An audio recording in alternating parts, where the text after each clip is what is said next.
സർക്കാർ ന്യൂനപക്ഷ സംഗമം നടത്തുന്നതിൽ ആശങ്കയുണ്ടെന്ന് സമസ്ത നേതാവ് അബ്ദുസമദ് പൂക്കോട്ടൂർ. ന്യൂനപക്ഷങ്ങൾ, പ്രത്യേകിച്ച് മുസ്ലിങ്ങൾ, വലിയ തോതിൽ ആനുകൂല്യം നേടുന്നു എന്ന പ്രചാരണമുണ്ടായി. ഇത് ന്യൂനപക്ഷ ഭൂരിപക്ഷങ്ങൾ തമ്മിൽ അകലമുണ്ടാക്കിയിട്ടുണ്ട്.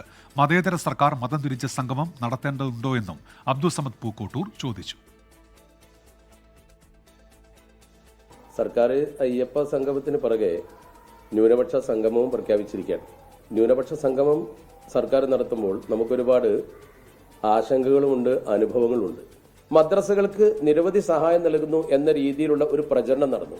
ഇതൊക്കെ ന്യൂനപക്ഷത്തെ സംബന്ധിച്ചിടത്തോളം തെറ്റിദ്ധാരണകൾ പരത്തുവാനും ന്യൂനപക്ഷം കൂടുതൽ നേടിയെടുക്കുന്നു, പ്രത്യേകിച്ച് മുസ്ലിങ്ങൾ അമിതമായി അവകാശങ്ങൾ നേടിയെടുക്കുന്നു എന്നൊരു പ്രചരണം നമ്മുടെ സംസ്ഥാനത്ത് ഉണ്ടാവുകയും അതുവഴി മറ്റു സമുദായങ്ങളും മുസ്ലിം സമുദായവും തമ്മിൽ അകൽച്ച സൃഷ്ടിക്കുന്ന സാഹചര്യം ഉണ്ടാവുകയും ചെയ്തു എന്നത് ഒരു യഥാർത്ഥ വസ്തുതയാണ്.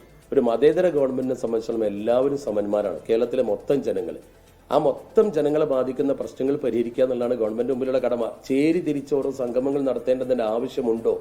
ലോകത്തെവിടെയായാലും ഏത് സമയത്തും 24 വാർത്തകളും ഓഗ്മെന്റഡ് റിയാലിറ്റി പാക്കേജുകളും എക്സ്പ്ലെയിനറുകളും വിശദമായി കാണാൻ ഞങ്ങളുടെ യൂട്യൂബ് ചാനൽ നിങ്ങൾക്ക് സബ്സ്ക്രൈബ് ചെയ്യാം.